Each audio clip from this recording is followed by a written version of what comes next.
Welcome everyone who's joining us today. Good morning, good afternoon, good evening, depending on where you're joining us from. I wrote a sticky note and put it on my computer that says, "Be the sponge." There are some school-specific sponsorships which make you feel like more inclined towards them. While you're in MBA, you have an unprecedented access to a lot of people, be it alums, recruiters, or your professors, your career services. Make the most out of your time, talk to people, get a clear understanding of what you want to go into.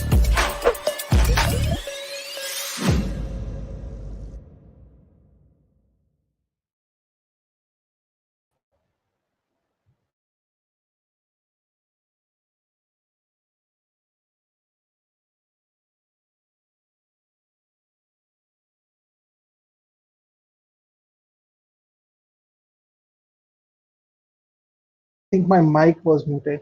So guys, again, I want to welcome you formally. I'm not sure since when my mic was muted. So I welcome all of you to this session, guys. Really happy to see you all. I'm taking this session after a long time, but I really love talking about this topic, which is about scoring verbal 40 plus in the next 30 days. Now, again, this is a topic which is very, very close to my heart because verbal is an area where I actually struggled a lot as a student. So I'm not one of those, let's say, lucky fellows or let's say brilliant fellows who did very well in the verbal, struck gold in verbal in the very first attempt. I had to fight my way out of it. I went through bad phases. I went through phases where I used to doubt my own potential, whether I can actually do well in verbal at all, and can I ever do it that well. And from there, I was able to score a 740 plus on GMAT with a verbal 41. So I have gone through that phase, so I can relate to many more people who would have faced that issue. So this session is very close to my heart, and I'll try my best to actually help you in understanding why people struggle in verbal and where do they struggle in verbal and how do you overcome that.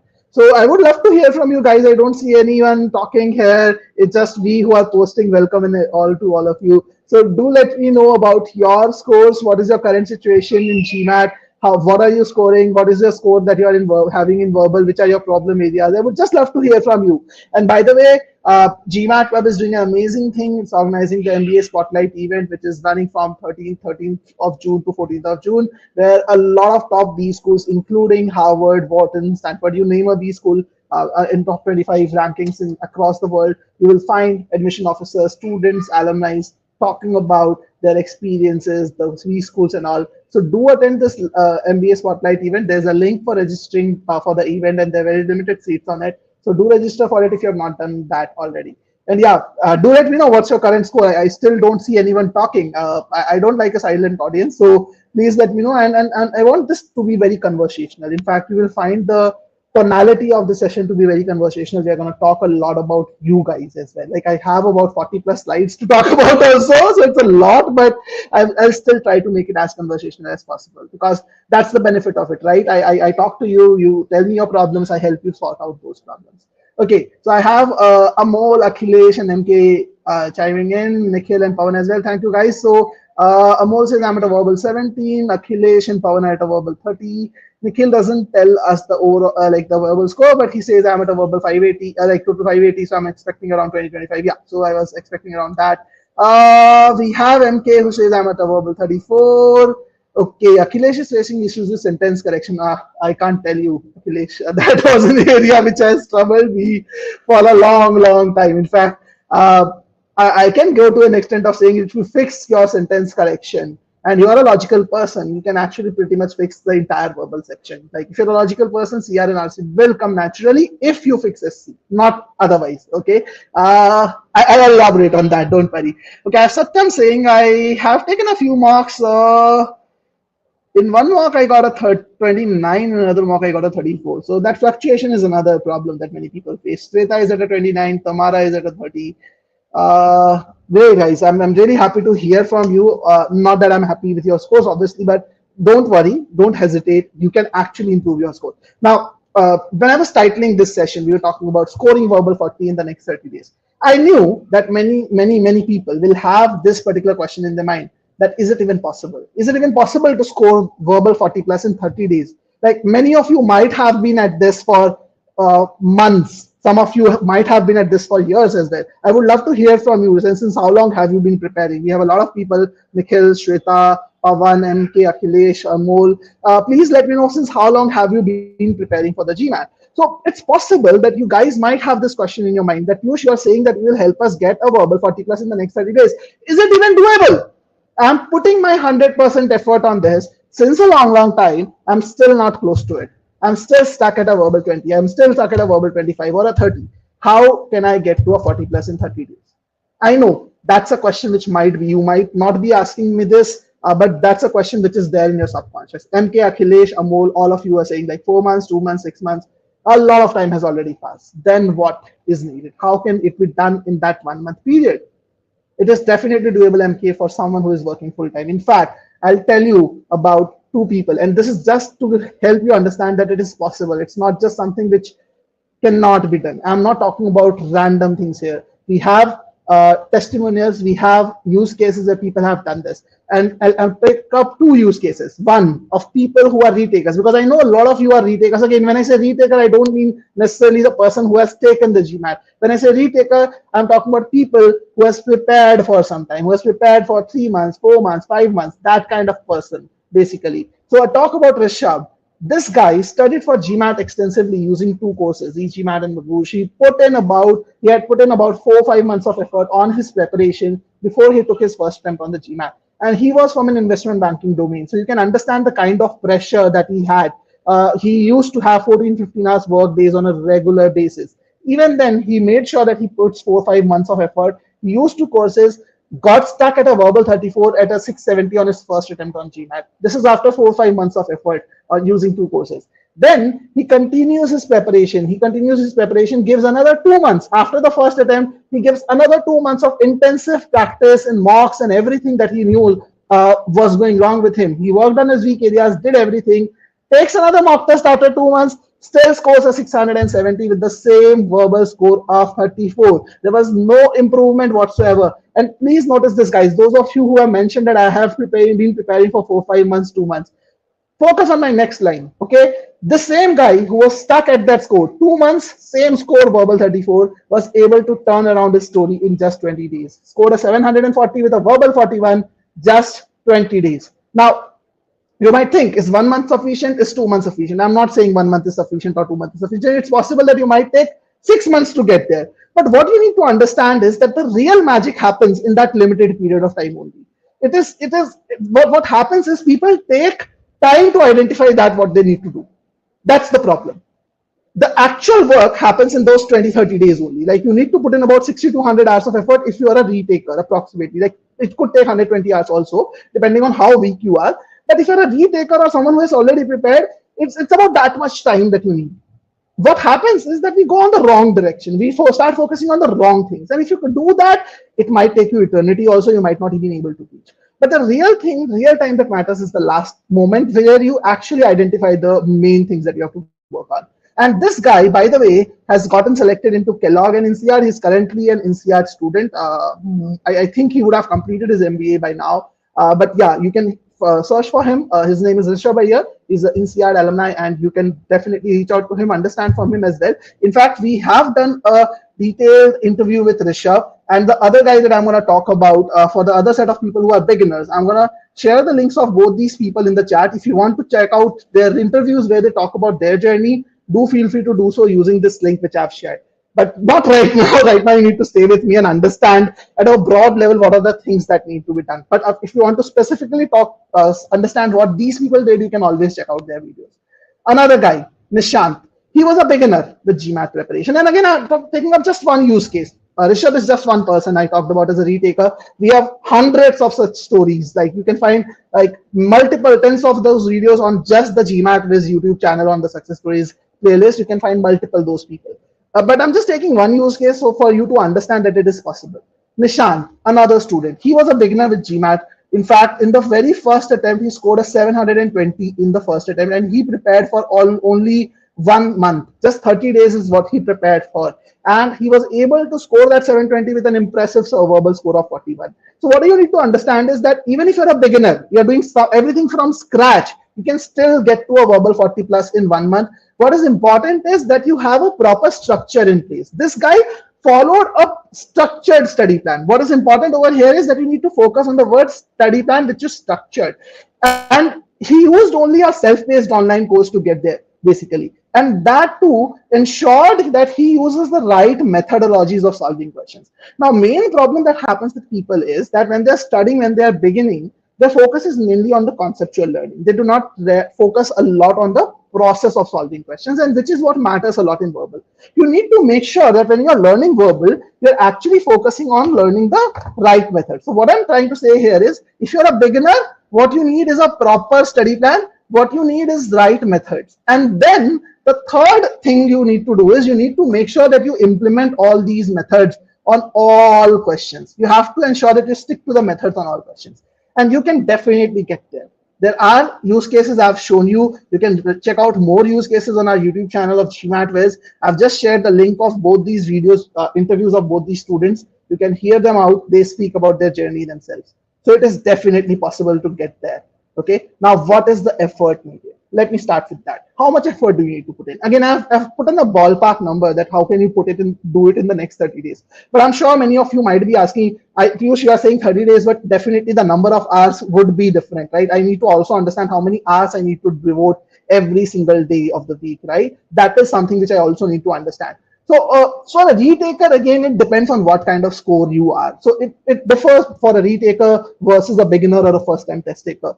So again, as I said, I'm considering someone as a retaker who has been preparing for 2+ months, basically 2 months or more, basically, if you're preparing for GMAT, and I'm considering you as a retaker. But what I mean by that is basically you have done some kind of conceptual learning on your end. Now, it depends on what score you are, that how much time you will require. So I'm giving a broad range. Approximately 60 to 120 hours of focused efforts is needed. I'll talk about another guy like Mandar, who worked with us using a self-paced online course. This guy also improved his score from a 670 to a 750 in a matter of just 30 days. And he was doing about 2 hours daily, like close to about 60-70 hours of effort he put in. Like, in case you want to watch his video, I've shared the link as well in the chat. But it depends on individuals. There are people who might require 100 hours. There are people who might require 120 hours of effort as well. So exactly how much time you would need would depend on your weaknesses. So in this session, I'm going to talk about a broad framework. Obviously, I cannot talk about every single person, because everyone, we believe at GMATWhiz, at least, where we use AI to personalize your learning, that every individual is different. But I would try to give you a broad framework that you can use to kind of improve your learning process and create an action plan for the next 30 days. But in case you want to understand exactly how your action plan should work, you can always reach out to the GMATWhiz team. You can, if you want to take help from us to improve your score, reach out to us. We will help you in understanding and creating an action plan for every single day or every single week of the month. So don't worry about that. But broadly, 60 to 120 hours of effort is needed. So what I mean to say is, if you think that you can't put in that much time in 1 month, you need to streamline and change your timeline for this GMAT attempt to slightly longer, maybe 40 days, maybe 45 days also. Now, if you're a beginner or a first-time test taker, it most likely would take you 150 hours to 200 hours of focused effort. Now, we know people who have done this in first attempt in less than 100 hours also, basically. I'm talking about verbal solely, who have put in less than 100 hours on verbal and even scored a verbal 44. We know those people as well. But I'm excluding those stories. I'm not talking about those people like who are exceptionally brilliant. They have done very well in their career from day one. If you're even an average fellow or just above average, you can still do this in 150 to 200 hours. 150 on the lower end, 200 hours on the higher end. Now, all these timings that you see are your effective timings. Now, what is the definition of effective timing? There are 2 factors which I'm including in effective timing. Number 1, effective timing means you're learning the right methods from the get-go and you're implementing the right methods from day one. Okay, you're not moving from one method to another, jumping on, hopping here, hopping there. You're learning the right method and implementing it. Number 2, you're making sure that you follow the right method, right? You should not be using shortcuts to solve questions. So these timings that I've mentioned, obviously I know about my course, I don't know about how other courses work. So these are the timings that we recommend GMAT students to follow. If they work with us, this is the timelines that we recommend them. So if you do effective studies of 150 hours as a beginner only for verbal, we can get to a verbal 40+ score. Okay, if you're an above average student. If you're an average student, you will take 200 hours of effort. There are people who spend 300, 400 hours of effort also on verbal, but then the rest of the time that they're spending is wasted basically by them on not are doing the right things. Basically, they do wrong things all the time. So that's something which you have to understand. All right. So let's understand what is the main change that you guys need to make to improve your verbal score. But before I tell you this, I want you to take a shot at it. Like you guys, there are a lot of you who told me, again, as I said, I want to make it very interactive. I want you to interact with you guys today. So I want to ask this question to Pawan, Sweta, Tamara, MK, Nikhil, Amol, Akhilesh, all of you guys, Manish, who are here with me today. Tell me, what is the solution according to you to the problem of verbal that you are facing? What is the solution that you have identified till now? I'm pretty sure that you would have thought of solutions yourself. I know you are here to know about the solution. I'm going to tell you that as well. But let me hear from you. What is the solution according to you? What is that you need to change first? Let's hear from you guys. Okay, let's wait for a few responses to come in and just grab a glass of water in the meantime.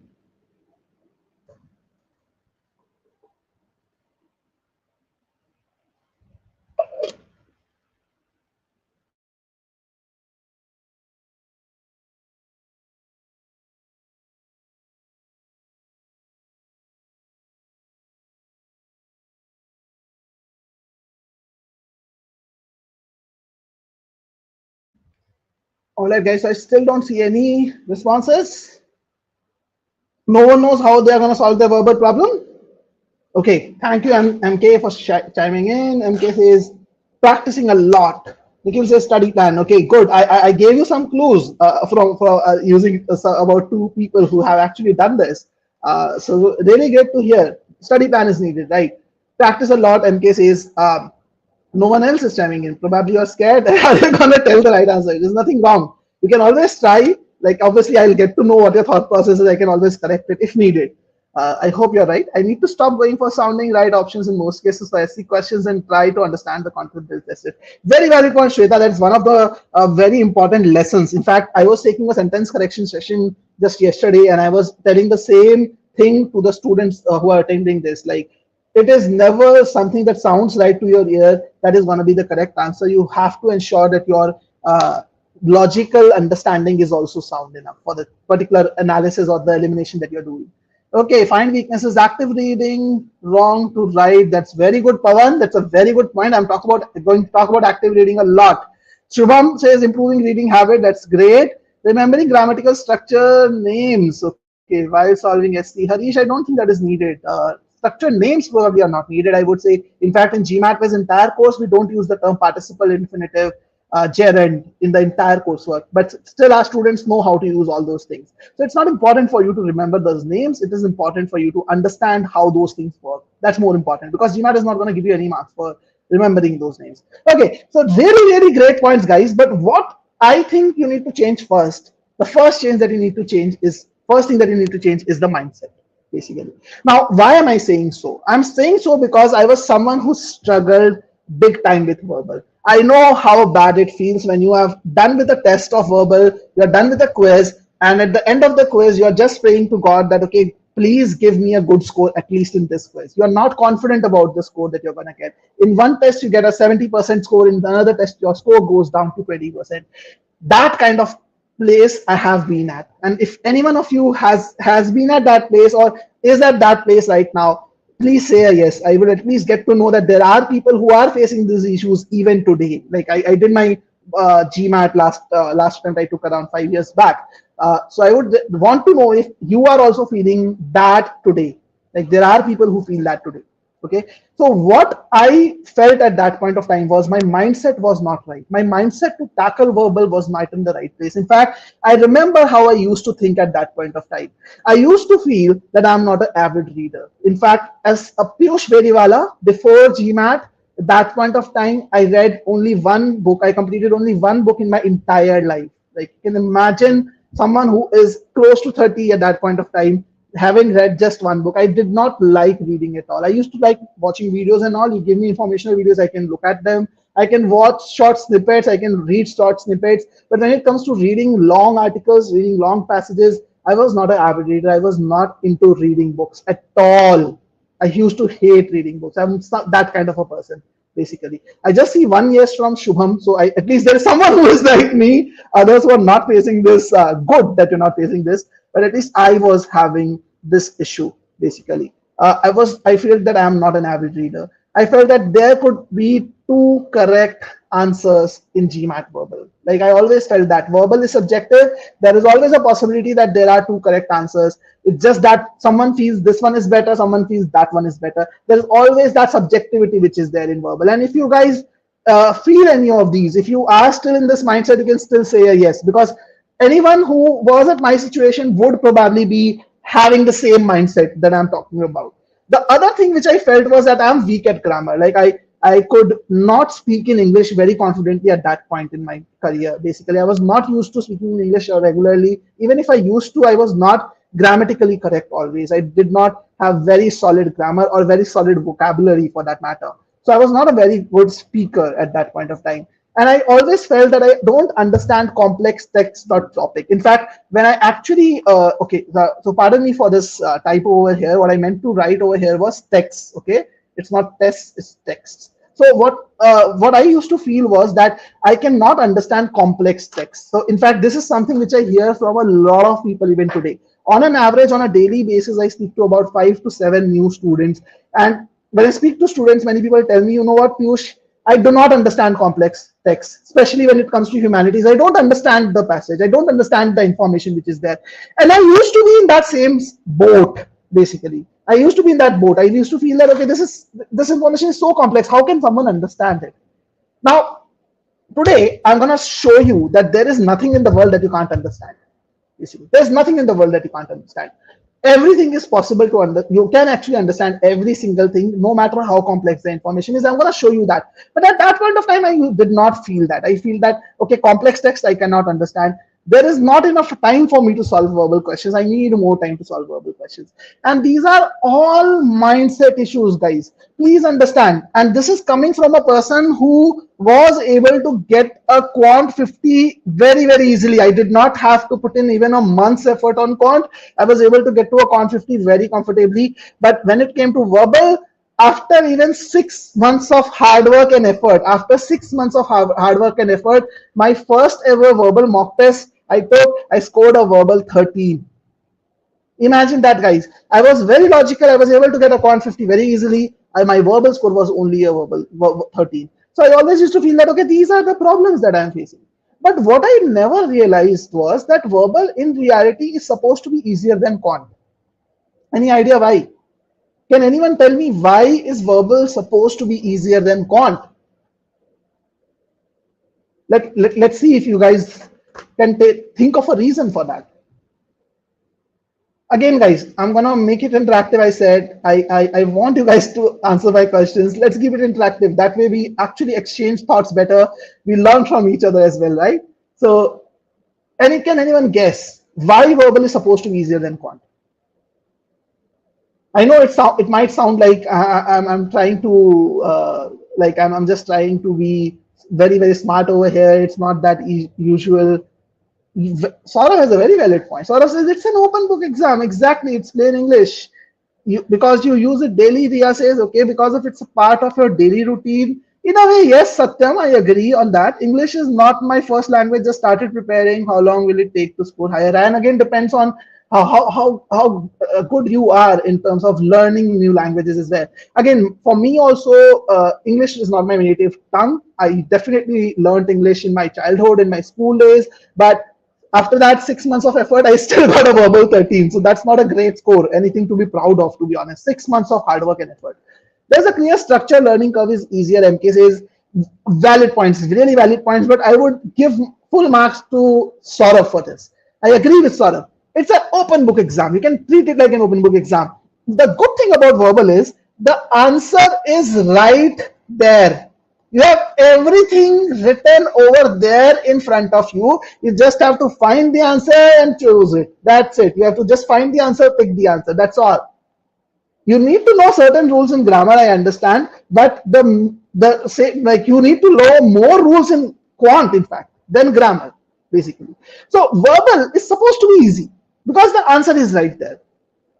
Now the problem is we don't understand that the answer is right there. our mindset doesn't allow us to understand that. Our mindset makes us believe that we have to do something different to find the answer. We try to use shortcuts, we try to use this, that, all of it. But what we don't focus on is what is there in front of us. We don't do that analysis correctly. And trust me, guys, if you start doing that analysis correctly, no one can actually stop you from doing well on verbal. No one can stop you from doing well. Okay. The problem is we don't focus on what is right there in front of us. We are so worried about the choices, we are not focusing on the question. So if you really want to improve your verbal score, you need to have a positive thought process first of all. Okay. Harish, I understand why you fear verbal, but you have to focus on the thought process. You have to be positive. So first thing that transformed my score, the main reason why my score changed from what it was earlier then to what it is today, is the positive thought process. I started feeling, I started thinking, and you have to reiterate this. If you want to take a screenshot of this slide, take it when all the bullets are done, take it or write it down in your notebook, paste on a sticky note, put it in front of your screen wherever you study. Make sure it is in front of you all day, every single time. You have to iterate to yourself that the problem is not with verbal, it is because I personally feel that verbal is subjective. And trust me, guys, the main issue is with the reason that people think verbal is subjective, and that's why they actually got questions wrong. You have to understand there is nothing subjective in verbal. There is always one correct answer, four incorrect answers, and you can always identify why the incorrect answers are incorrect. So you have to iterate this to yourself. You have to also iterate this, that the problem is not with me, it is with the way I'm solving questions. And I will show you that, guys. These are not just claims I'm going to make. I'm going to show you that the problem is not with you. The problem is with the way you are solving questions. It is the same person speaking in front of you who scored a verbal 13 after 6 months of effort. Okay, 6 months to verbal 13 and approximately just 2 months of effort. And from this to I was able to get to a verbal 41. Just in 2 months by changing my thought process, by changing my approach towards solving questions. So you have to iterate these things to yourself. You have to tell yourself verbal is easy because the answer is there in the question stem, and I should not focus on solving more questions. If you're thinking about, okay, I'll double down the number of questions that you solve, just stop right there. If solving questions was helping you, probably you would not be attending this webinar today. If it is not helping you, you have to make sure that you focus more on learning from each and every question and following the set process. And in order to do so, it's possible that you might have to cut down the number of questions that you're solving today. If you're solving, let's say, 20 questions in a day, you might have to do 15 questions or 10 questions and accommodate so that you're able to give more time to learn from each question and follow a particular process of solving questions. That's more important. Are these thoughts clear to all of you? Quick yes, no, guys. Are these thoughts clear to all of you? Just want to hear from you guys. Are these thoughts clear to all of you? Okay, in the meantime, you just say yes or no. I'm going to do a quick, we are definitely going to go into the depth, how to treat verbal and all of that. But just a quick intro about GMATWhiz. Some of you who know us well and good, those who don't, probably this is a chance to know more about us. GMATWhiz is world's only truly personalized course. In the entire world, no one has used artificial intelligence to the level GMATWhiz has to personalize the learning curve for students. In fact, all our students get a personalized study plan, which is completely personalized for them.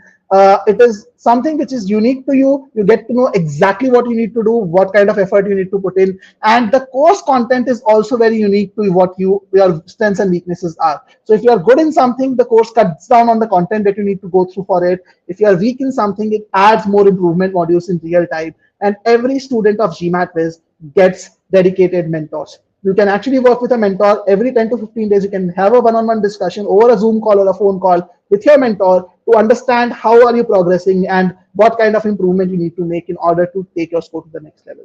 And by the way, at GMATWhiz, we offer 3 different learning modes. We have a self-paced online course. We offer a live online classroom course as well.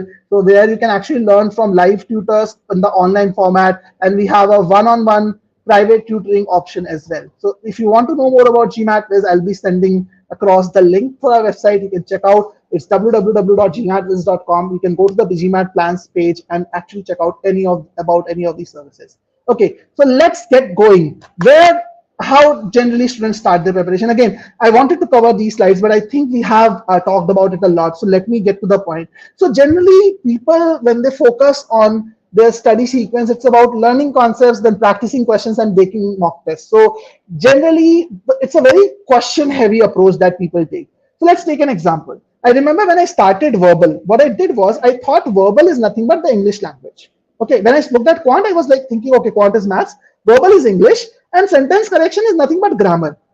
And reading comprehension is all about reading.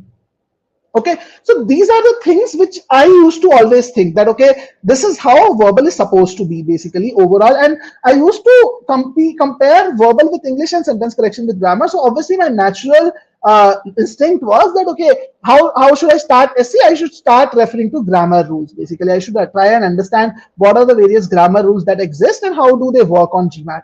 So I bought a book. Again, I was aware of Wren & Martin earlier, so I started with Wren & Martin. Then also I referred to Manhattan Sentence Correction Guide as well. Again, very good books to learn grammar, no doubt about it. I learned so many great concepts, like what is a simple, complex, compound sentence, what are adverbs of place, time, quantity. I learned rules, those were fine. But the problem started happening when I started reading exceptions to those rules. And then came exceptions to those exceptions. And finally, after 2 months of effort, I knew like thousands of rules. I tried to memorize most of them, but I could only remember a few. In fact, my scores were very inconsistent. Every time I used to get a poor score, I used to feel that, okay, this time around, I missed this particular rule. Next time, I have to be more careful. That was my thought process. And not just for sentence correction, even for RC. What I did was I started focusing. My step one was to learn about different type of questions, like what is a main point question, what is an inference question, basically. Yeah, Abdul, we will be solving a few questions. Don't worry about that. Not a lot. So this is a strategy session. This is not just about solving questions, because the idea is for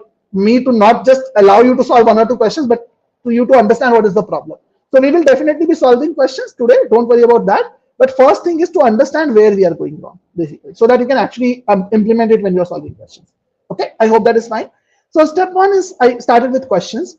I then focused on solving passages, doing more passages from the study material that I had. I did newspaper reading, and at the end I was struggling. I was still not able to do well on RC. So I started thinking about how to improve. And the suggestions that I got was, you should skim through the passage, read the passages faster so that you have more time for questions, or start solving more questions. And if you feel that these are the same things that you're doing today, you're probably in the wrong place, like you're doing the wrong things, and you need to definitely make a change to what you're doing today. And at that point of time, what I did not understand, and when I look back at my old self, who was actually struggling, who struggled for 6 good months with GMAT preparation, the main problem that I faced was no one actually taught me how to read a passage. No one taught me how to read a passage. I did not put in an effort to understand how to read a passage. My focus was to skim through the passage, read it faster. And that was the core issue. My focus shifted entirely from time-saving strategies rather than skimming. I remember every single day, my habit was that when I sit for breakfast, I'll have my breakfast and the newspaper next to me. I'll open the editorial section, and my goal was I should be completing as many articles as possible in half an hour. Okay. And I used to literally time myself, half an hour, see how many articles I'm able to complete. Obviously, there are certain sizes and text and everything. And I used to take pride that I'm actually improving my reading speed. What I didn't realize was this was exactly opposite of what I should have been doing.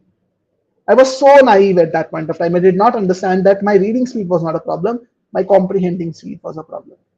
Okay, Shri says I started doing hard verbal questions right, but doing easy and medium ones wrong. So again, that's a very rare problem, but if it is happening with you, that means you are probably not aware of some question types or some specific concepts which are applicable on those easy and medium level questions. But it is not possible for you to get every hard questions right and every easy and medium questions wrong. If it is happening that easy and medium questions you are getting wrong, it's possible you are not good at those specific concepts. So it should be easily possible for you to improve, or you're doing overthinking in easy and medium questions. It is going to be one of these two. Okay. So this is how I approached verbal. But on the other hand, if I approach how I approached quant was, I used to learn the concepts. I used to learn proper methods. Again, I'm not going to talk about this. I thought of covering it, but let's skip over to the verbal part once again. But what I used to do was, whenever I used to learn a quant question, it was always a 2-step method. The first step was, okay, the step one, let me erase the slide. So step one for me was concepts, concept learning. and then I used to learn a method of solving those questions, and then I used to put effort on practicing. But in verbal, what I did was I just did learn concepts, and then I just moved to practicing questions. There was no method that I actually learned to solve questions. Okay, and that was the biggest mistake in verbal which I made. In quant, I was learning methods; in verbal, I was not, and that is what you would also realize when we will be doing this particular questions type. Okay, I'll just take this out. So we'll be doing an official question. Through this official question, we will understand what is that I'm talking about. What is the method that I'm talking about? Okay, so I'll just take up Salish's question. He says, I'm not able to complete the last 6 to 8 questions, and also it is difficult to do a question under 2 minutes. Salish, just to give you an idea, when I was doing my actual GMAT, for the last 10 questions, I was just left with 10 minutes. Okay, last 10 questions, just left with 10 minutes. I had to guess 3 to 4 questions in the last 10 questions, 4 questions actually, and I was still able to get a verbal 41. And I know of people who have who had just 30 seconds for the last 3 questions, guessed all 3, got all 3 wrong, and still scored a verbal 44 or verbal 42. I have multiple such cases with me. So it's definitely not the last questions that are troubling you. It is the first few questions that are actually creating issue for you. And in fact, I've done a very detailed test taking strategy video on this. I'm going to share a link for this Salish for you specifically. You can check out this video. I've covered this at length over there. You can probably get to know it from there. Okay, but let's get to the question, official question. So what I've done is I have taken an RC passage over here. So this is an official question basically. It's an RC passage. I've just taken the first para of it. So in this passage, there were 2 paragraphs. I've just taken the first para. And I just wanted to have the para. I did not really want you to do a question because the idea is for you to understand where you're going wrong with the method. But I felt that probably if you don't do a question, you'll probably not be able to learn that. So I have also given one question which is only related to this particular para over here. Okay, so I'm gonna get this in full screen mode, and I'm gonna just take out the GMAT Club logo for a moment so that you guys can actually read this well. So I'm gonna give you, let me actually go back to one slide as well. So what I'm gonna give you is I'm gonna give you some time to solve this. You can take about 5 minutes or so to solve this, or if you need more also, I'm okay. But let's keep it 5 minutes again. I don't want the session to be too long either. So let's keep 5 minutes. But what I also want you to do is I want you to take a note of time that you're spending on reading the passage. So how much time you spend on each line or something, if you can take a note of it, or the entire first para in the first read before you look at the questions. I want you to note that time down in a notebook. Basically, how much time you need to spend on reading the paragraph first time before you read the question. So even if you're reading the passage once again before you read the question, that time can also be included. The idea is you need to note down the time that you have spent on reading the paragraph before you look at the question. If you look at the question and then you're referring back to the para and reading the para again, that time is not supposed to be included. The time that you're only spending on reading the para before looking at the question is supposed to be included. So just take a note of that time in your notebook, and don't post your answers, please. I'm requesting all of you, don't post the answer in the chat here. Only post the answer when I ask you to do so. So your time starts now. I'm giving you 5 minutes, guys, to solve this particular question. All the best. And I'm going to be muted in the next 5 minutes, so don't worry. And those of you who are watching this video, you can pause and solve. After 5 minutes, you can resume.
All right, guys, I think 5 minutes are already over.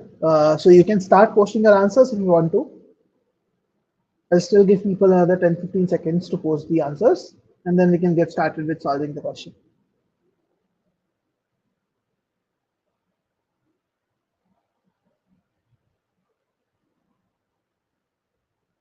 Again, I'm going to keep this in full screen mode for some time. You'll not be able to see me for some time because I want you guys to focus on the text, and the text is better seen in the full screen mode. I still don't see much responses. Okay. I see 2 responses. Nikhil and Vidhi both go with choice C. Ritvik with choice C. MK goes with choice D. All right. So I have 3 people going with choice C right now, and I have 1 person going with choice D. Let's see more votes. Okay. Manish, another person going with choice D. So I have 1 more vote for choice D. All right. So 3 versus 2 for C versus D. Ryan, Ajay, 2 more takers for choice D. Okay. All right. So it's 3 versus 4 now. Choice D has more takers compared to C. All right, no worries. I cannot wait a lot longer for solving this question. We are already 40 minutes plus on the session. Okay, so I have 1 more vote. Kunal, 4 versus 4 right now. Okay, so it's choice C or D, which most people are thinking.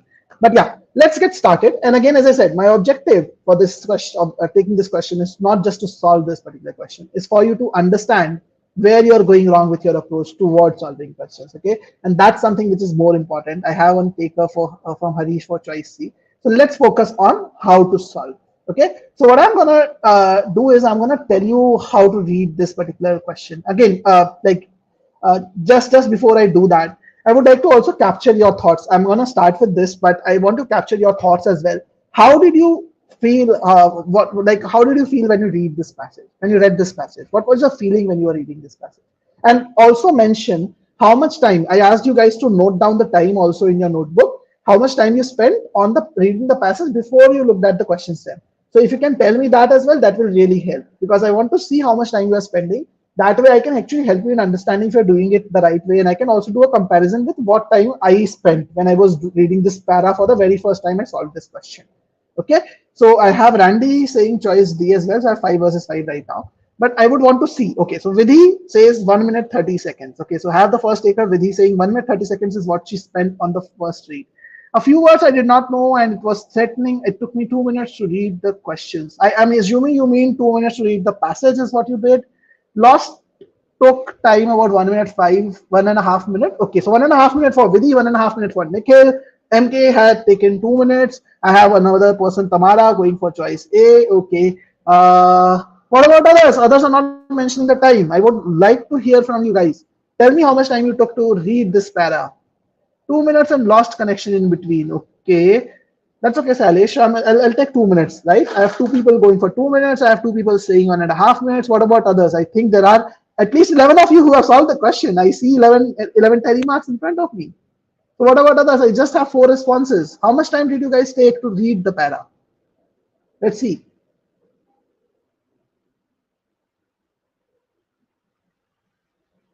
Okay. Okay. Please keep continue commenting. I'll move forward in the interest of time. I will not wait for your response here. I'll talk about the right reading style, but I want to hear from you. Okay, Kunal says 3 minutes. I think 2 minutes to had to reread because couldn't follow the author in punctuations. Ryan says 3 minutes. I have 2 people going for 3 minutes. I have 3 people going for 2 minutes. I have 2 people going for 1.5 minutes. So most of you, average time was 2 minutes or less actually. Only 2 of you who spent 3 minutes on this reading part. Okay, so let's read the passage, and again continue telling me how much time you took to read the passage. That's a very important data point. I want you to correlate that data point with the analysis that I'm going to show you.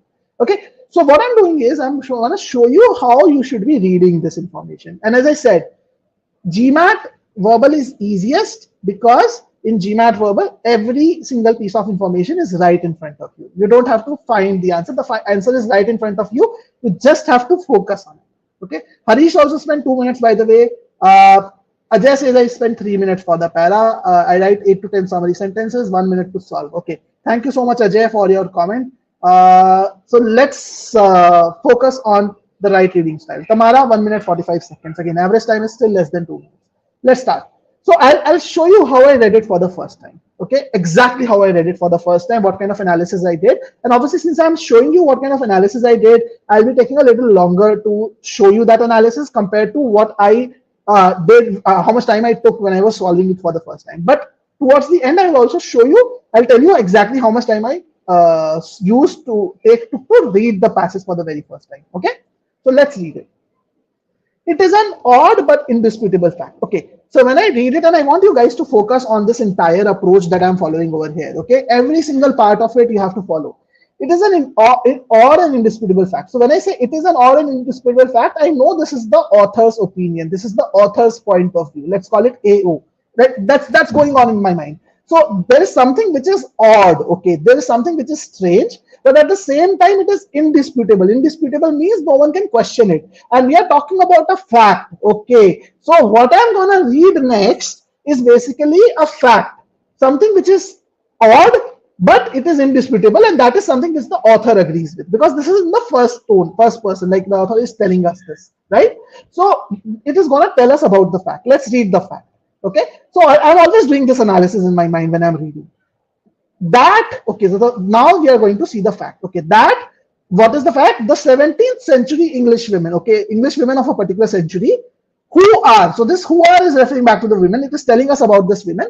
These women are generally regarded as among the forerunners of modern feminism. Okay, when I was reading this first time, I remember I had to read this part again, but now that I have read it, I kind of read it again, and I realized that, okay, we are talking about 17th century English women, and these women were generally regarded, these are considered, generally considered. Generally considered means other people also consider it, basically. Other people also consider it in the same way. So these are generally considered as the forerunners of modern feminism. So there's a concept called modern feminism. It's a modern concept. It's about feminism.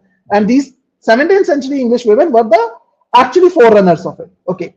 Now, what is the fact? We still don't know the fact. What we know about is that these women were the forerunners, but let's see what is the fact. That these women are almost all identified. So this is talking about the women. These women are almost all, okay, focus on the word almost all. That's a very strong word. It's not all, it's almost all. Very close to everyone identified with the royalist side. With which side? Royalist side. I don't know what's the royalist side, but I know it's one side.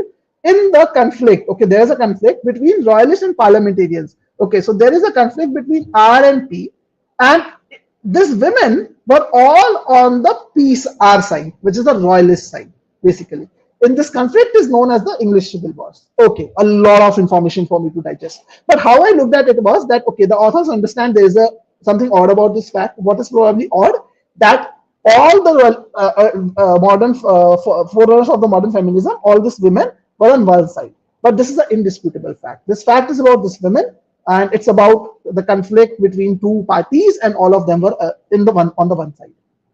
This is how I did the analysis of the first sentence. Okay, it took me some time to read it. It was a little complex.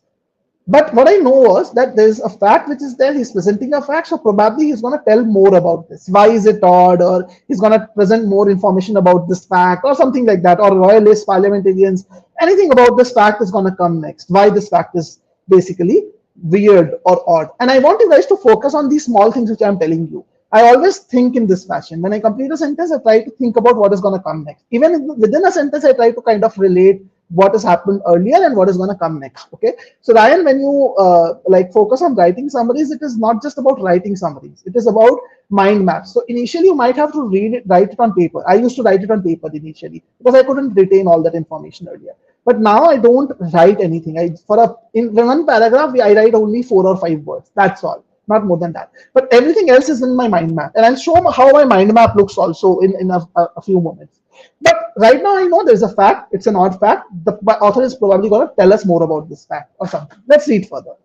I'll take out the previous inks as well on the screen, but just focus on these important aspects which I highlighted. Okay, author's opinion, the other opinion, those keywords which are there. Okay, just remember those. And if you want to check it out, watch this recording once again about this. I'm going to remove it for now. Now, let's read further. Since royalist ideology, okay, so there's a cause and effect which is coming. So it's talking about since, starting with since. So there's a cause and there's an effect. So I might wire my mind in that way. So since royalist ideology is often associated, when I say often associated, focus on the small keywords. These are simple things, but they produce a lot of thoughts. When it says often associated, it's similar to generally, as in most people associate this. Most people associate this. Author agrees or not, I don't know. Since royalist ideology is often associated with the radical patriarchalism, okay, if you don't know what patriarchalism is, it's okay. You can think of it as P, whatever. Radical patriarchalism of 17th century political theorist Robert Filmer. Okay, very heavy terms. My mind is crowded. But what I understand is that there is a cause and effect that we are talking about. The cause is that since this royalist ideology is compared with or is associated with a certain theorist theory, I don't like something happens because of that. Okay, so I know the cause. Since this is associated with this, something else happens. Now I'm going to probably see what else happens. But then I see a hyphen and I see a patriarchalism that equates. Okay, so this cannot be the effect for sure. This is basically, it's like a flexible modifier in sentence correction, if you call it that way. It is actually describing more about this particular patriarchalism over here. Okay, so I need to switch my thought process. In my mind map, I need to switch my thought process from the cause and effect to understand more about the patriarchalism. And you will see a lot of GMAT RC questions or passages where if you don't know a certain term, you will have the context in that passage telling you about it.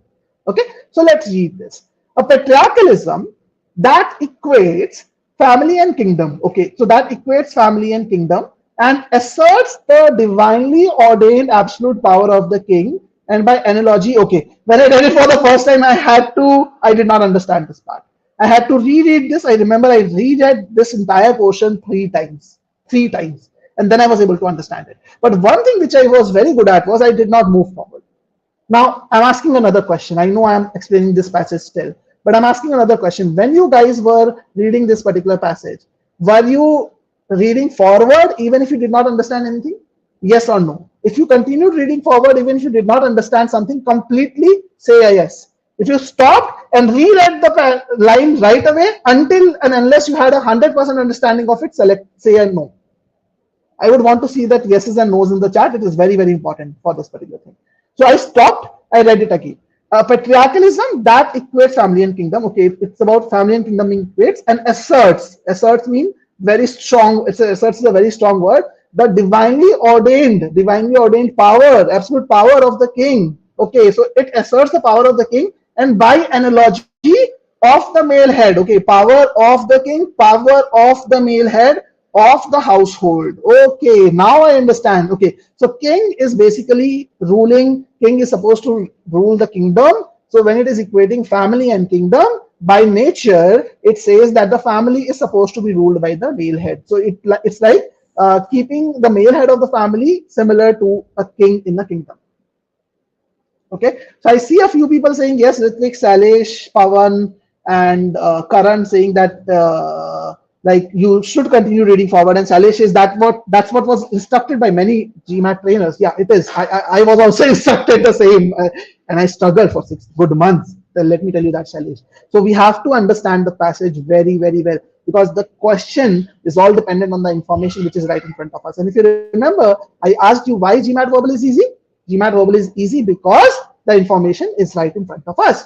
If you don't understand that information, there's no way you can answer the question. And I know what many of you might be thinking about timing and all. I am going to come to that. Okay. So what I know till now is I have understood the patriarchalism. Okay. So let's do what we have to focus on is what was there in the passage. So I saw a cause and effect. I remember the cause was since royalist ideology is associated with patriarchalism of a theorist. Let's read the effect. Okay. Historians have, okay, now the effect is that since it is associated with that, historians have been understandably puzzled. The first thing you need to focus on, this is the historian's point of view. Author is not presenting his point of view yet, but he has very subtly put in a word called understandably. This is an adverb which is telling us that the author is agreeing with this.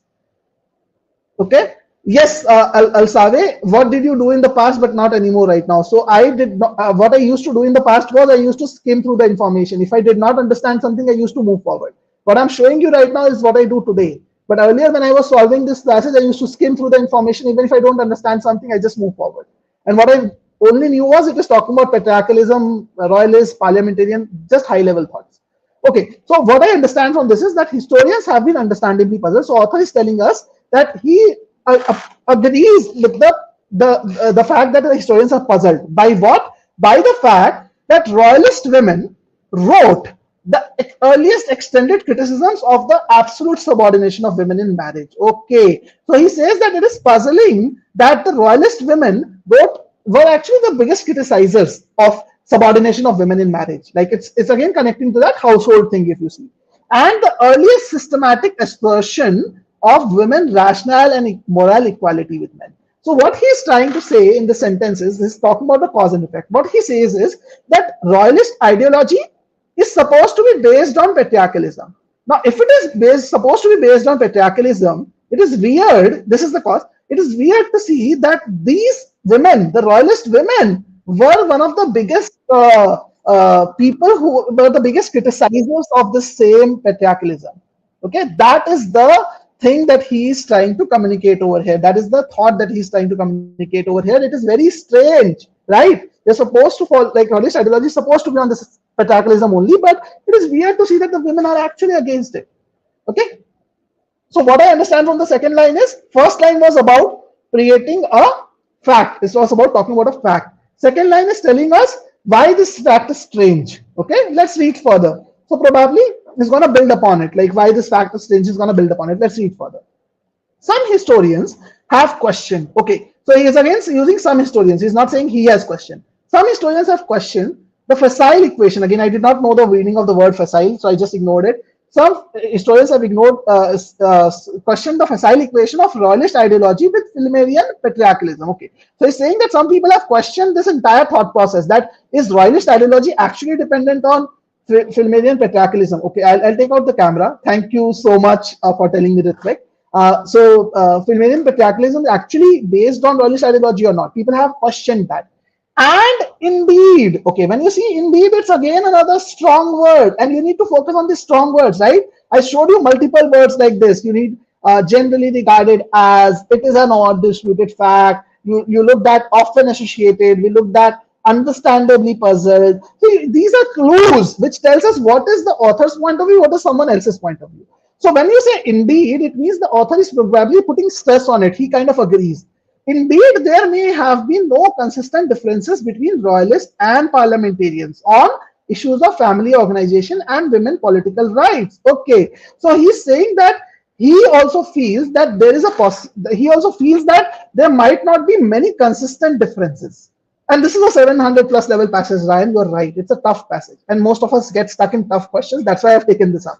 So royalists and parliamentarians, he believes that there might not have been consistent differences. He's saying that he's somewhere agreeing to those historians who question this thought process. But then there is a but that comes. Now he's going to change the thought process probably.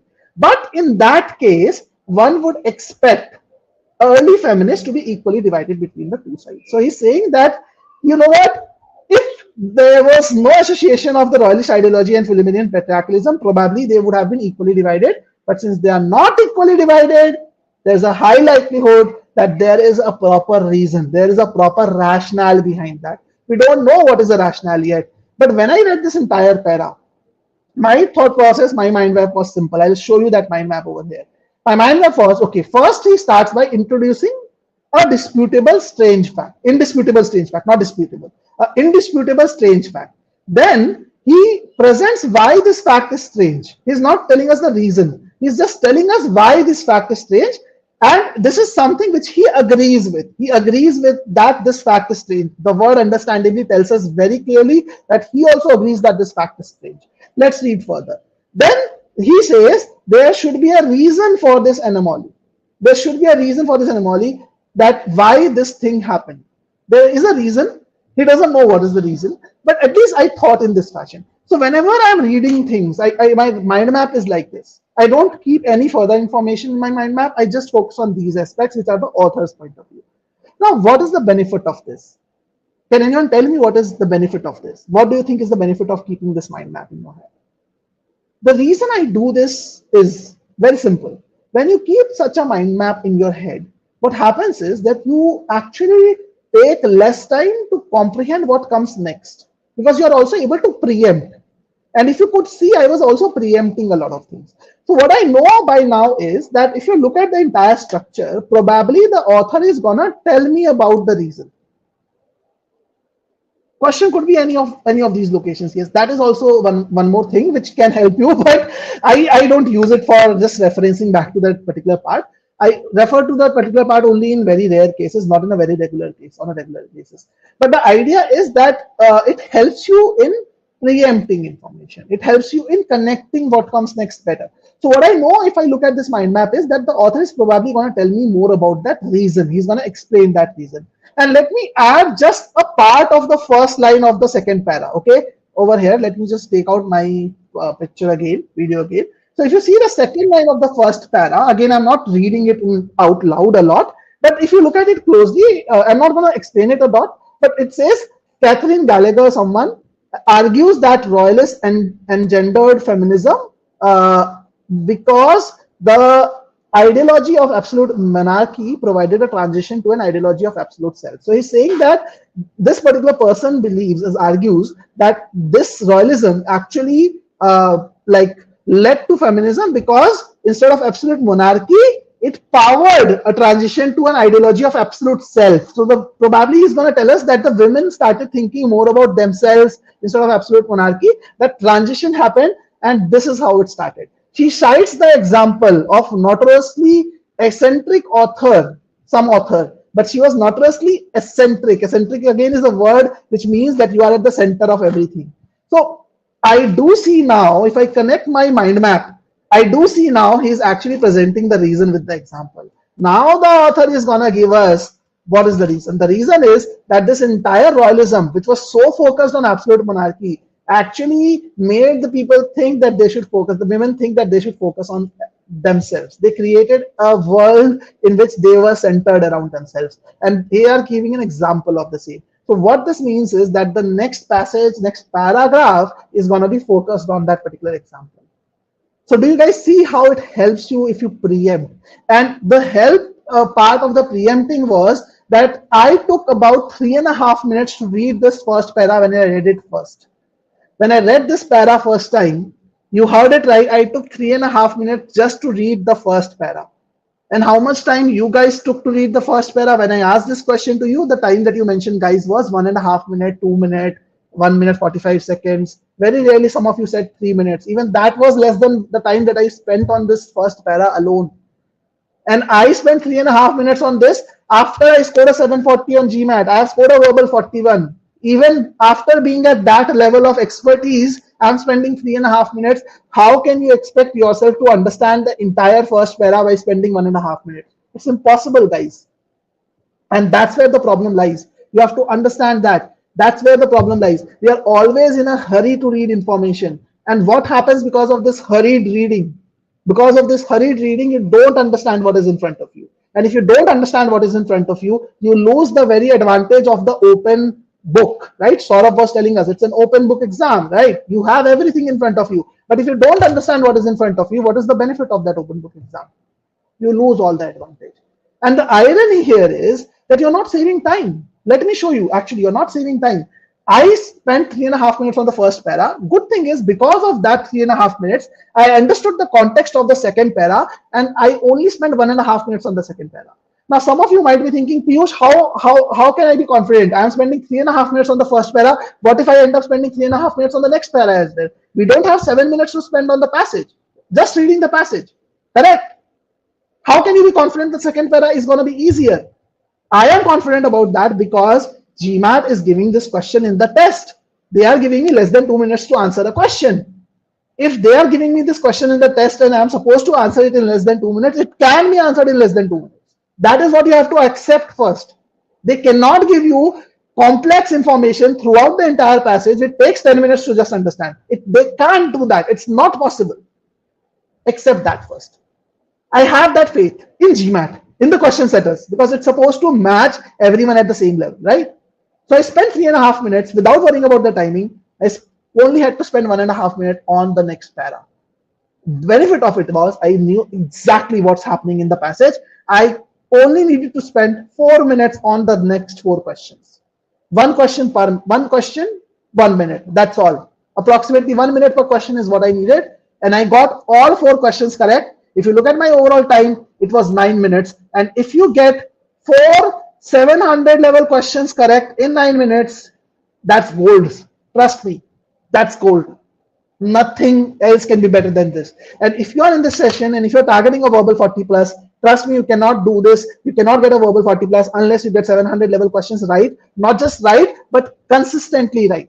That is important. And you can actually check out my video on the test taking strategy, which I showed a little while earlier. There I have covered this, that it is not possible for you to kind of get a high score on GMAT unless you get the 700 plus questions correct. This is the video that you can check out. And if you guys want to speak to me one-on-one about this as well, how the GMAT thing works and all, like why am I saying so, I can show you data points as well over a discussion. You can also schedule a discussion to understand how like our team can help you improve your score and what is the strategy that you should follow. You can use this link to schedule that discussion. I've just shared that link over here in the chat as well. But what I'm trying to say here is that 9 minutes, I was able to get four 700 level questions correct. That's gold on GMAT. Okay. Now, let's compare this with what most of you would have done probably. So what many of you, again, I knew this, that students spend 1.5 minutes. I have not cheated here, guys. I did not see your question and then answer and then add it here. But I know how people read. I was there. I was also there. Okay. I used to read it in 1.5 minutes. One para, 1.5 minutes. That's all.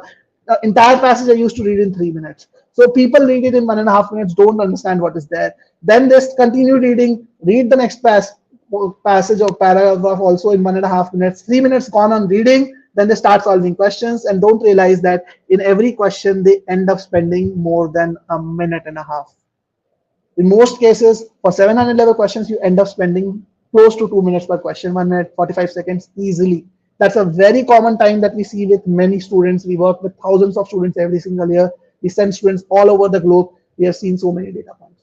Tamara, I'm coming to the answer. Don't worry. I'm not going to run away from the session without telling you the answer. Okay. But the more important thing is for you to understand where you're going wrong. Because if you don't understand that, there is no benefit you're going to get from the session. The only benefit you will get is you will know the answer to this question. Okay. And this question is not going to come on the GMAT anymore. So for sure, because this is an official question. So it is very, very important. And Ritik says, true that I reread 2 times to find the answer. It's true. It happens. It happened with me. I was struggling. And if you add up all these times, the funny part is it ends up becoming more than the time that you spend, that I spend. So if you're skimming, you're actually taking 10 minutes for a 700 level passage. And it's not just the worst part of it. The worst part of it is your accuracy is also low. When you solve this question, less than 50% of you got this question right. Okay, just this question, and this is 700 level question. Generally, the accuracy of this question is less than 30% in usual days. Skimming will not just lead you to extra time, it will actually lead you to low accuracy.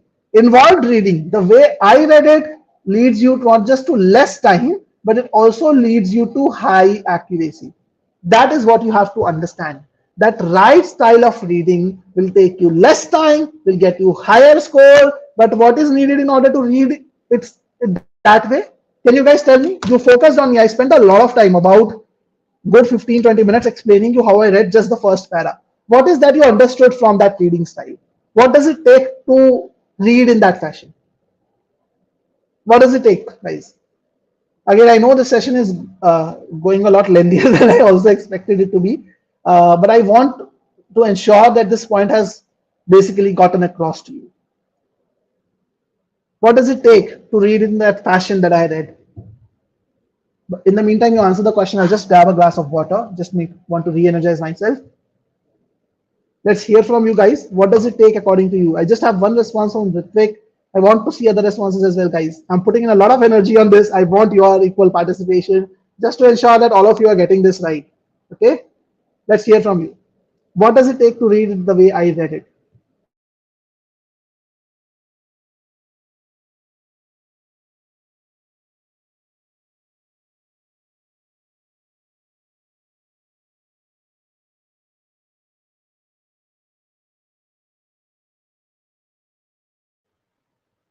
And don't worry, guys, if you don't get it right, it's still okay. But at least put in the effort. I want to see what you have understood. I put in a lot of effort on helping you in understanding how to read. But if you don't tell me like what you think is needed to read it right, I probably feel that you have probably not understood. Splitting the passage correctly, good point. Ritvik has gotten it very correct. He says mapping details. It's not about just details, Ritvik, it's more about the opinions of the author, third party opinions, but it's more about mapping. That first word is something which is very, very important. Correlating, preempting, those skills are needed. Write down important information, stuff you don't understand as you read the passage. That's one part of it, Tamara. You might need to. But more important thing is you need to connect pieces of information. Ingao says read carefully. Very important. You're able to anticipate what's coming next. Exactly, Harish. You should be able to do that. You should be able to contextualize information. Whatever is in front of you, why is it there? What is the author doing? And I'm very sure that many of you might be thinking, Piyush, is it even possible to do this in 3.5 minutes? Is it even possible to do this? Another, is it even possible? I asked this question in the beginning. Is it even possible to score a verbal 40 plus in 30 days? It is. And the answer to this question is no. It is not possible to read the first para in 3.5 minutes right now. Then you might be thinking, Piyush, then why did you waste our time? I did not waste your time, by the way. What I mean is, it is not possible for you to expect that you will read this para in 3.5 minutes today and understand it at the same level as I did. What will happen is that when you start learning this method, initially, your timing efficiency will develop over time. It will not develop right away. Timing efficiency always develops over time. So initial stages when you're using this method, I'll tell you what are the tools needed for using this method. But initially when you're using this method, your passage reading time will be 7 to 10 minutes easily. You cannot read the passage in 3.5 or 5 minutes like I did. You will take more time. Is it normal that my map might change than what it was first once I progress through the passage? It is possible, Ajay. It is always possible. See, that's the beauty of it, right? You're trying to preempt. Doesn't mean that you are God, right? You don't know what is going to come next, but you're trying to preempt. So obviously there's a possibility that you might have thought it is going in one direction, but as you read more information, it goes in a different direction. But what is important is that you're able to understand in which direction is it going. Okay, and I'm talking only about RC here, but it is equally applicable for CR and SC. I don't have time to cover all those areas in one session, but I'm covering it because what happens in a SC question is that we have to focus on one sentence, and we don't focus on that one sentence. And that's why we are not able to understand RCs, because we are not able to understand SCs. So if you have to work on RC, you have to first work on SC. And I'll talk about this a little later as well in my session. But when you are developing this methodology in your initial stages, it will take you 7 to 10 minutes. If it is taking you less than 7 to 10 minutes now to read the passage, you're doing something wrong. You're still not reading it right. So when you're learning this method, when I was learning this method, it used to take me 7 to 10 minutes to read the passage. And then 4 to 5 minutes to solve the question. The question solving time will still be low because you will be able to understand what is going on. So overall passage time will be 14 to 15 minutes. But as you go to advanced stages, when I say advanced stage, I mean about 50 odd passages you have done using this approach, your time will automatically reduce to this level. Okay, please understand that. Is that clear? Reading in a way that makes sure that you make sure to understand every sentence and not continue if you don't. Very good point. In MK, you have very well summarized this. It's very important that you don't read forward unless you understood what is there. Okay, so Tamara, I'm gonna answer this question. Like you wanted the answer, many of the students would want the answer, so let me answer this question as well. So the right answer to this question is, by the way, choice D. Those of you who went for it, a great job. But let me explain. What the question asks us, again, I'm going to be doing this in a hurry because my focus is not on this particular question, but on the broader strategy. But still, since I've taken it up, I'll answer this. So the author of the passage refers to Robert Filmer primarily in order to. So where is he referring to Robert Filmer?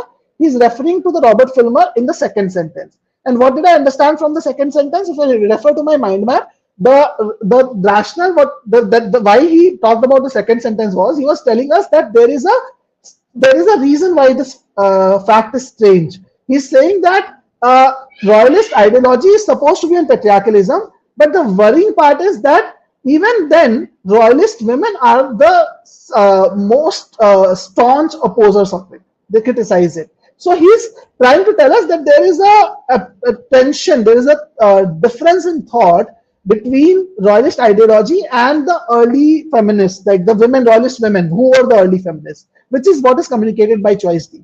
But I will also eliminate the other choices, obviously. So choice A, if you look at, it says show that royalist ideology was somewhat more radical than most historians appear to realize. That's not what it is doing. It is not talking about more radical or less radical. It just says that the royalist ideology was radical, right? It doesn't tell us more or less, and it doesn't tell us what historians thought appear to be. So that's not the purpose. Second point, B is in fact the most common answer that people pick outside of D. Qualify the claim that patriarchalism formed the basis of royalist ideology. Now, qualify means putting limits to the claim. He's not trying to put limits to the claim. He's not trying to say that in this cases patriarchalism formed the basis of royalist ideology, or in those cases it did not form the basis. He's just saying that patriarchalism formed the basis of royalist ideology. Okay. Question option C, which is the most popular choice that you guys picked up. Question the view that most early feminists were associated with the royalist faction. Again, what you have to understand is, question the view that most early feminists were associated with the royal patriarchalism is not even possible. He's right away saying in the very first sentence, it is an odd but indisputable fact that most women associate themselves on the royalist side. Most early feminists associate themselves with the royalist side. So those of you who pick choice C are not even reading the first sentence properly. Choice C is outright wrong. He's not questioning the view. He says it's odd. He's saying it's odd, but it is indisputable. He's just trying to present us that there should be a reason behind this. He's just trying to present that this is the strange part, that they are actually having different thought process. And then that's what B does for us. Okay, and he's not even arguing that royalists held conflicting opinions on issues of family organization. He's not presenting two different sides. He's not arguing about that. He's just presenting that they had different viewpoints. That's all. He's not saying the pros and cons, or he's not presenting two different sides of it. He's just telling us that it exists. So other options are all wrong. D is actually your correct answer. Okay, so again, coming back to the main thing. Skimming won't work on GMAT ever. If you're skimming through the passage, it won't work on GMAT because 85% of GMAT questions are all inferential in nature. They will all ask you what is the author most likely to agree with, what is the function of this particular word, what is the author's opinion, something like that. And on 700 level questions, it is even more so. So if you want a high score on GMAT, skimming won't work for you. So what is the solution? The solution is to not focus on your reading speed. The solution is to focus on your comprehension speed. Because understand it, guys. Even if you are the best driver in the entire world, you drive the car really well, and it is raining very heavily, and suddenly your windscreen wipers stop working, and it's raining heavily, you will not be able to drive the car because you'll not be able to see what is in front of you. So if you are not able to see what is in front of you, if you're not able to understand what is in front of you, there is no way you can get the questions right. It is very important to focus all your attention on your comprehension speed rather than your reading speed. And my reading speed is slow, my comprehension speed is fast. And if you remember, initially, old Piyush, what I used to do was, I used to sit with a newspaper during my breakfast, and my focus was completely on my reading speed, not on my comprehending speed. So if you're actually focusing on reading speed, increasing that, you're doing exactly opposite of what you should be doing. So what should be done? What does it take to read RCs? And I'm just taking an example of RC. I'll talk about SC a little bit.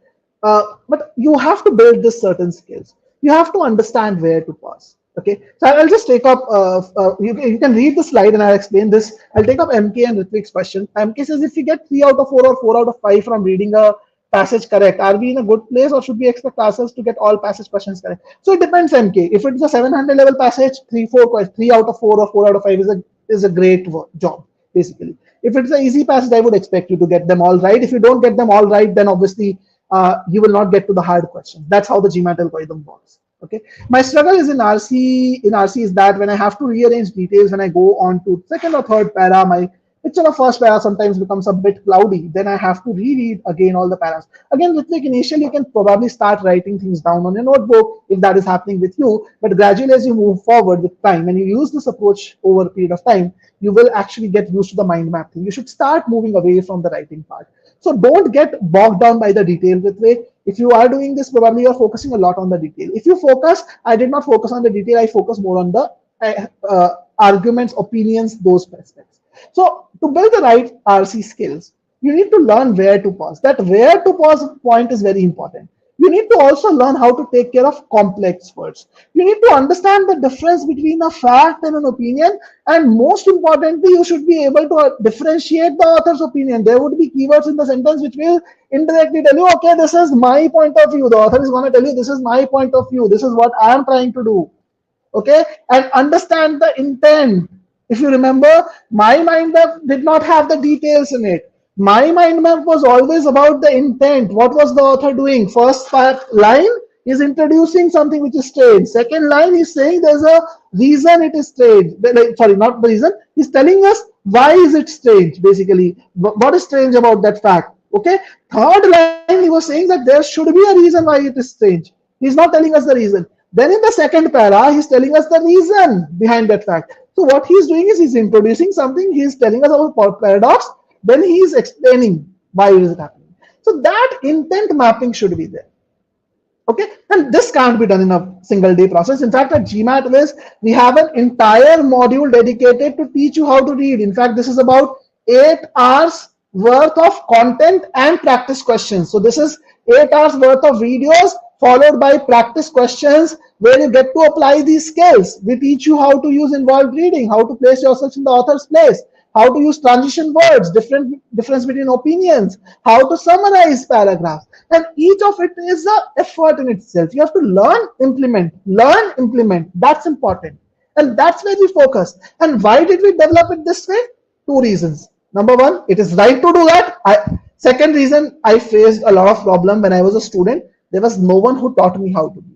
I developed the skills over a period of time, realized this after a lot of effort. I didn't want that other students fail to do that. So we have done a lot of effort to kind of just help you how to read through proper contextual learning. Okay, so make sure that you do that. And every single topic has a video lecture which will show you, like notation transitions have different angles. So we'll teach you with examples how it works.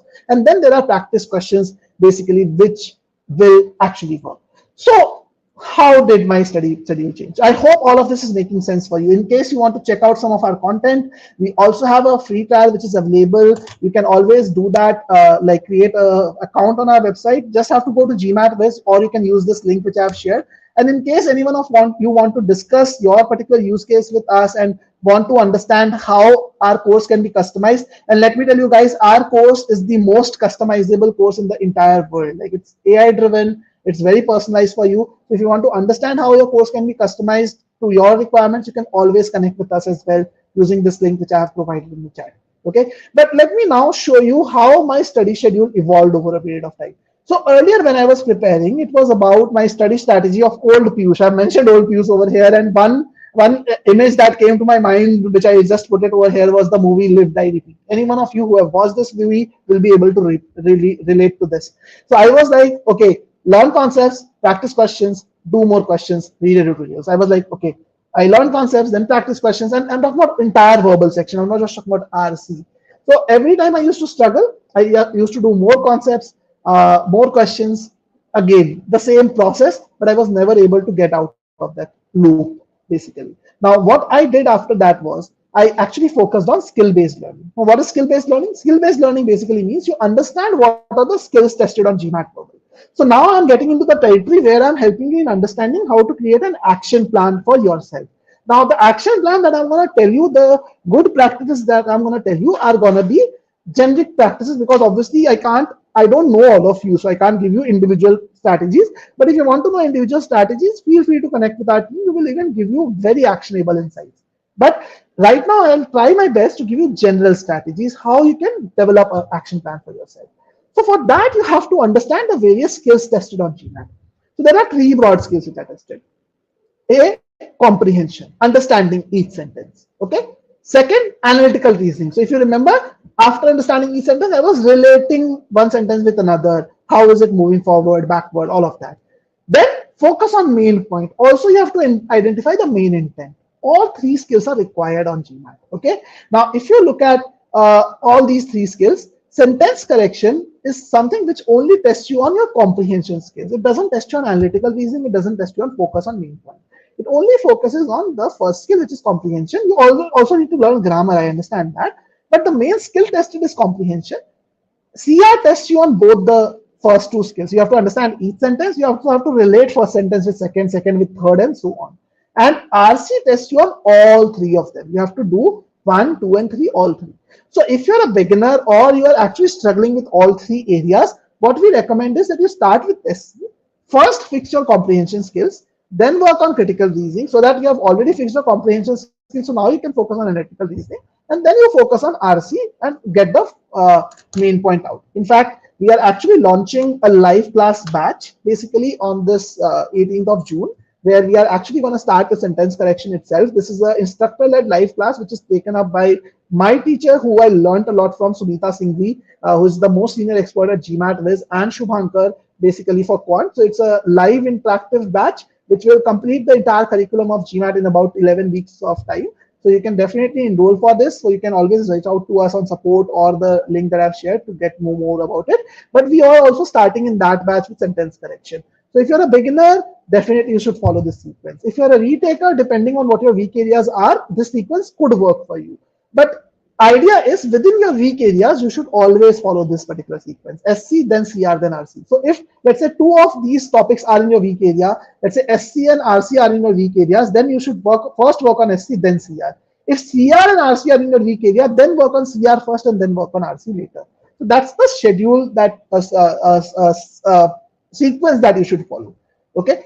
So the right learning curve. So I'm just taking an example of sentence correction. So you saw how I learned SC earlier. It was all grammatical in nature, grammar.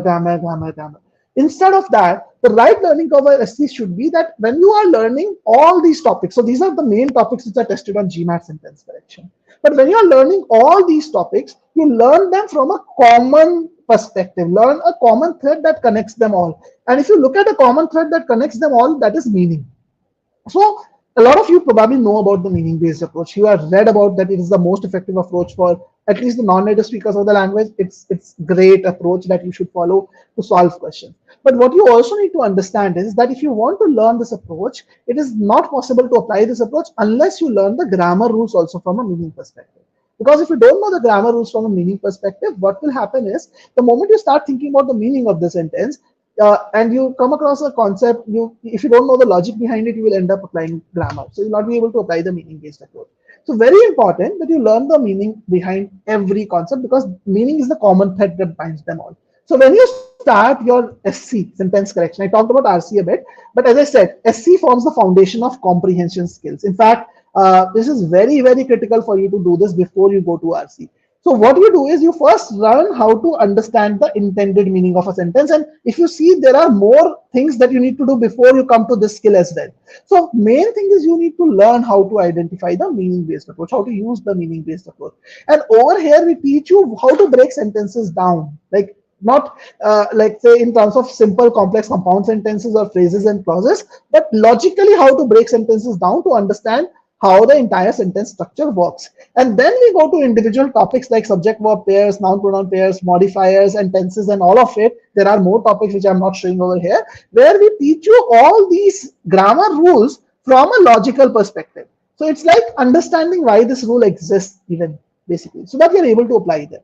Okay. So it's very important that you learn the right methods, and these are the right methods for all three areas of verbal. Again, I can't teach you all these methods in the class today. I've just tried to get in depth of RC as much as possible. But please make sure that you learn these methods properly. And if you learn these methods properly, you'll be able to actually get a good hold of it. And we have covered a lot of webinars on this on the GMATWhiz YouTube channel, on GMAT Club YouTube channel as well. Just search for GMATWhiz CR Framework Driven Rethinking. You will get videos for this. It's very easy for you to search it, and do go through these webinars. It will actually show you a very logical method which will get you to the answer confidently. You will not be stuck in two choices. You will not be thinking that it is subjective anymore.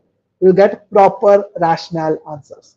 Okay, so learn this right method, and then you have to move to the second stage, that you have, after learning the concepts, you have to learn this method for every question and then practice questions on the topic to get to 700 plus score. Okay, now then it is important for you to master the right approach. So once you learn the right approach, then you have to implement the right approach as well on questions. And for that, it is very important that you take stock of solutions, take use of solutions. Again, this is a very important part. Please focus on it, guys. So what many people do is, so today you attended this session, right? So you understood, okay, I have to involve myself while reading the passage. Now, I'm sure that you would do your best if you understood my approach. You would do your best to implement the approach in your regular solving style and solving questions. But it is also important that you validate whether you're doing it right. And how do you validate whether you're doing it right? Any ideas, guys? How do you validate that you're actually using the right method? Any ideas? Any thoughts? Again, I've been doing a monologue for a long time. Let's hear from you. Any ideas or thoughts? You guys would have also thought about it, right? I have been covering this approach. So what is the thought which is coming in your mind right now? That after learning this, what should be the next step that I should be doing?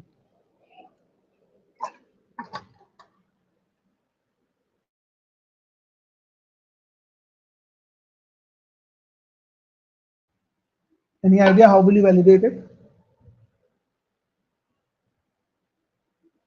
Okay, complete silence. All right, speed to solve question increases. That's a final outcome, Ritvik. That's a good point. But in fact, what happens initially is your speed to solve questions might also go down. Like you can be taking more time. That eventually you will get there for sure. But right away, what is the next step to validate that? And I'll give you a clue, guys. Most people make a mistake there. They're not validating their approach. How do you validate? To validate your approach, you need to look at the solutions. You need to focus more on solutions, not the questions. What most people do is when they solve questions, after solving the question, they only review the question that they got wrong. They assume that if you get the question right, they have gotten it right for the right reason. They have understood everything in the passage, everything in the argument, everything. But don't make that mistake. And in most cases, even if they review the question that they got wrong, they only spend time on the option analysis. They are not able to improve their score because of that. So how should you review solutions? And this is the most important part, guys. If you want to really ensure that you're focusing on this approach and sticking to this approach, this is very, very crucial for you. Make sure that you refer to solutions that provide you a consistent and logical method. Very important. You should not be using 10 different methods for solving 10 different type of CR questions. We don't advocate that. You should not be using different methods. We have at GMATWhiz, we advocate one method for all CR questions, one method for all RC, and one method for all SC questions. That makes your life easy. And it's possible to do that. We have done that in our course, and our students have scored 770 in 2 months, just 2 months as a beginner doing that. It's possible to do that. So make sure that you use consistent methods. And the method should be logical. It should not be a shortcut that, okay, just skim through the passage or just look at the differences in the option choices in SC. There should be a logic behind things, okay? So make sure that you do that. This is a very, very important step. If you don't have good solutions, you will not be able to benchmark against them, basically. Then you need to verify each question irrespective of whether you get it right. Even if you get it wrong, make sure that you check the solution properly and spend 80% of your time looking at the sentence analysis. Don't just scroll down to the options. Again, there are a lot of people who just read, okay, why is option A right, B right, D wrong, or whatever. Don't just focus on options. First, check the analysis. Okay, what is the sentence supposed to mean? Have I understood the sentence or not? Have I understood the argument? Have I understood the passage? I spent a lot of time doing that with you so that you understand that right.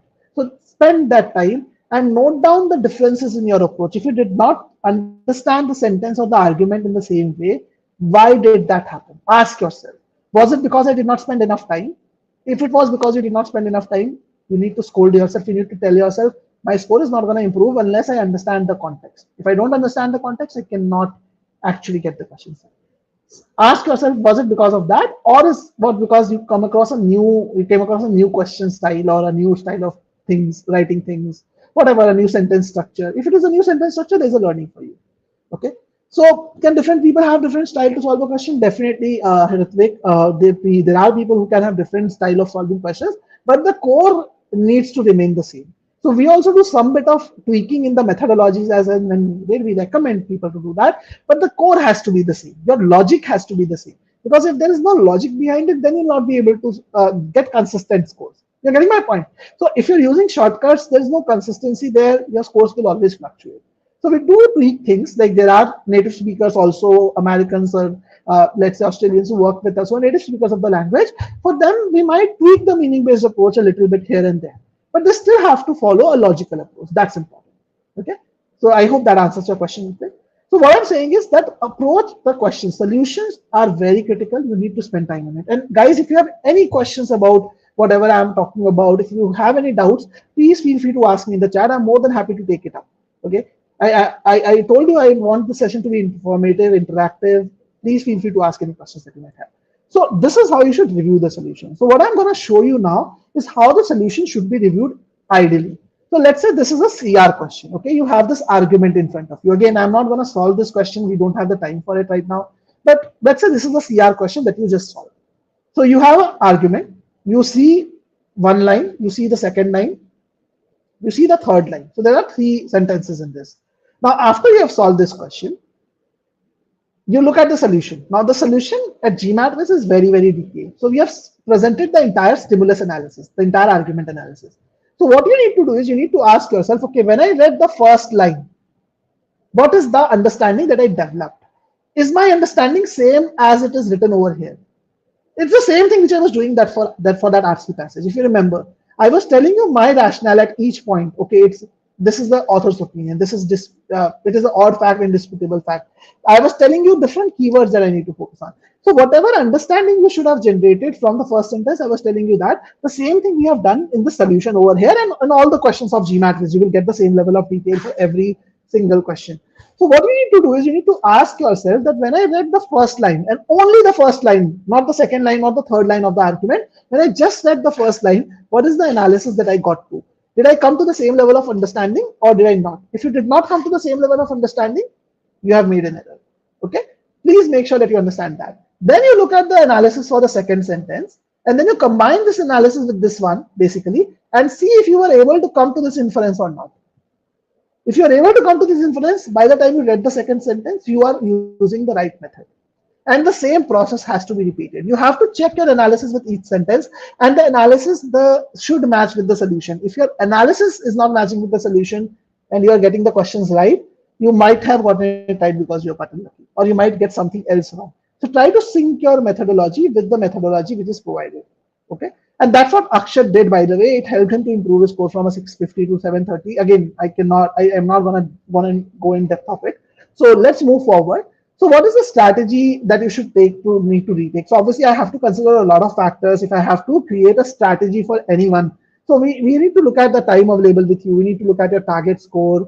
What all have you done? Have you already utilized an online course? There are a lot of people who come to us after using other material, other courses. There are people who come to us after doing self-prep. There are new people as well.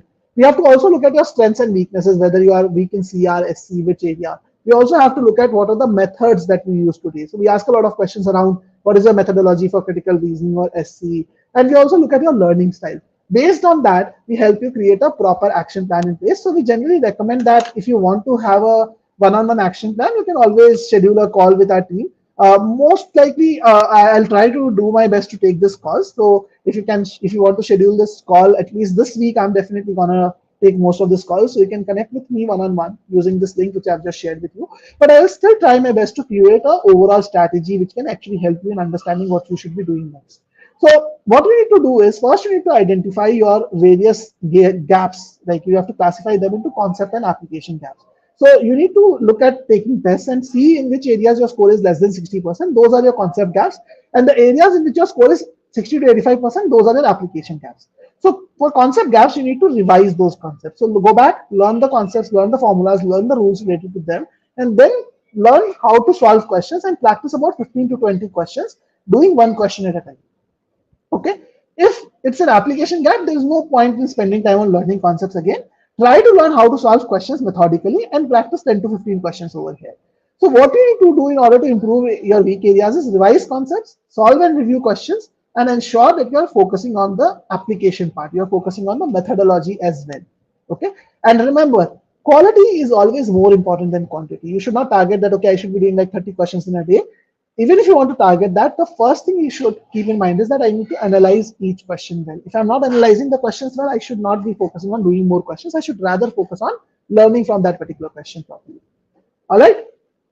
If you are a GMAT student, again, all of this analysis is automated. We have an amazing AI tool which helps you to kind of actually identify what your weak areas are. It tells you exactly where your scores are low. In fact, it also uses AI to not just tell you where your score is low, it also tells you what are the corrective actions. So at a click of a button, you can actually revise the concepts. You can see the revise button on the bottom. At a click of a button, you can revise the concepts. At a click of a button, you can work on solidifying the concepts through the quizzes that are there, basically. And you can do that for just not just quant verbal, it can do that for quant as well, any particular area that you want to do.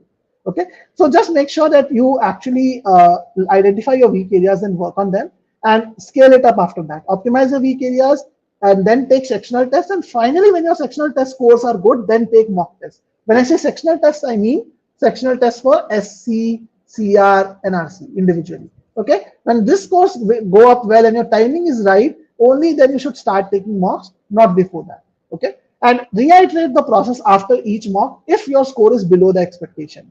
Focus on application gaps. What I mean to say is that if your score is not up to the mark at the end of a mock test, then you need to reiterate this process. You need to identify what your weak areas are, improve them, and then come back to mocks. Don't continue taking mocks unnecessarily if your score is still low. Got it? So that brings me to the end of the session. I hope you guys were able to understand what are the problem areas, what are the main causes why your verbal is poor. Feel free to reach out to me if you have any questions. I'm happy to take up any questions that you might have right now as well. So feel free to ask me any questions that you may have. But it's very important that you understand the core problem. The core problem is because you're not focusing on what is written properly. That's one sentence. In one sentence, I'm summarizing the core problem. Verbal is the easiest section in GMAT simply because everything is in front of you. But if you don't understand what is in front of you, you cannot get the questions right. So you have to focus on understanding things correctly. And there is a proper strategy, proper approach that you can develop to understand things consistently. You can do it day in and day out every single day without worrying about anything. You can do that if you improve your style of reading, if you break things down, if you understand each part properly.